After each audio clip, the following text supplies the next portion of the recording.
नमस्कार मित्रों। आज ना कोई कविता होगी ना कोई शायरी होगी, बल्कि एक विरह की कहानी है।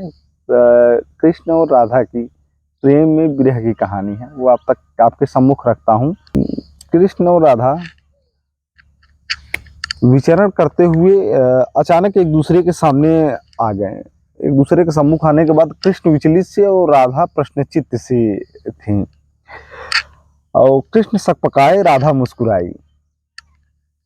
उसके पहले कृष्ण कुछ कहते राधा बोल उठी, कैसे हो द्वारिकाधीश।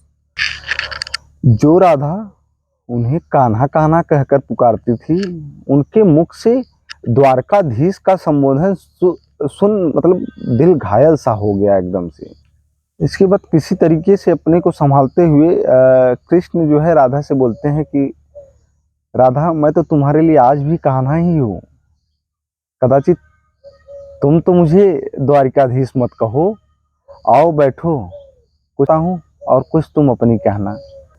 सच कहूँ राधा, तो आज भी जब भी तुम्हारी याद आती है तो मेरी आंखों से आंसू निकल आते हैं। वाणी को सुन राधा बोली कि मेरे साथ तो ऐसा नहीं होता, ना तुम्हारी याद आती है ना मेरी आंखों से आंसू बहते हैं, क्योंकि मैं तो आपको कभी भूल ही नहीं पाई थी। इन आँखों में सदा तुम ही बसे थे कान्हा, और कहाँ आंसुओं के साथ निकल न जाओ, इसके डर से मैं रोती नहीं थी। प्रेम के अलग होने पर तुमने क्या खोया, एक आईना दिखाऊं आपको। कुछ कड़वे सच है प्रभु, सुन पाओ तो सुनाऊं आपको। कभी सोचा इस तरक्की में तुम कितने पिछड़ गए। यमुना के मीठे पानी से जिंदगी शुरू हुई और समुद्र के खारे पानी तक पहुंच गई।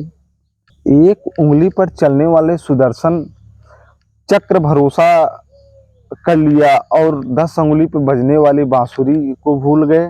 कान्हा, जब तुम प्रेम में होते थे तो जो उंगली गोवर्धन पर्वत उठाकर लोगों को विनाश से बचाती थी, प्रेम से अलग होने पर वही उंगली क्या क्या रंग दिखाने लगे, सुदर्शन चक्र उठाकर विनाश के काम आने लगी।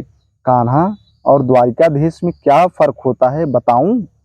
कान्हा होते तो तुम सुदामा के घर आते, और सुदामा तुम्हारे घर नहीं आते।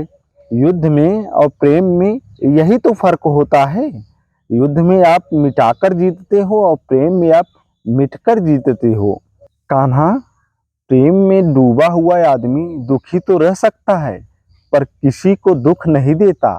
आप तो कई कलाओं के स्वामी हो, स्वप्न दूर दृष्टिया हो, गीता जैसे ग्रंथ के दाता हो, पर आपने क्या निर्णय लिया।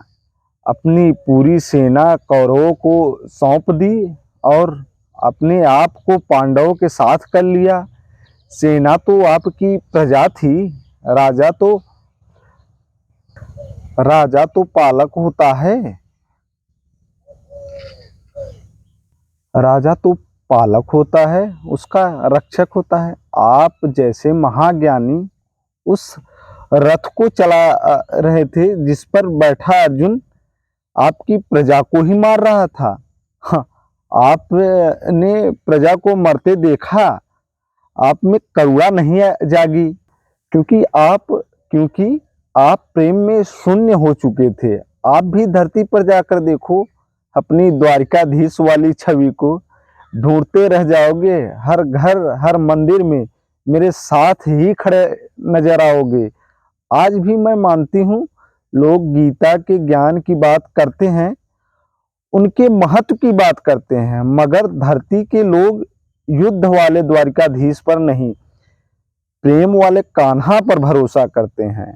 कहानी यथार्थ की सच्चाई की आखिरी पहलू भी है, जो कि राधा कहती है कि गीता में मेरा दूर दूर तक नाम भी नहीं है, पर आज भी लोग गीता के समापन पे या उसके समापन पर भी राधे राधे कहते हैं। धन्यवाद मित्रों, इस बार भी प्यार की उम्मीद है आपसे।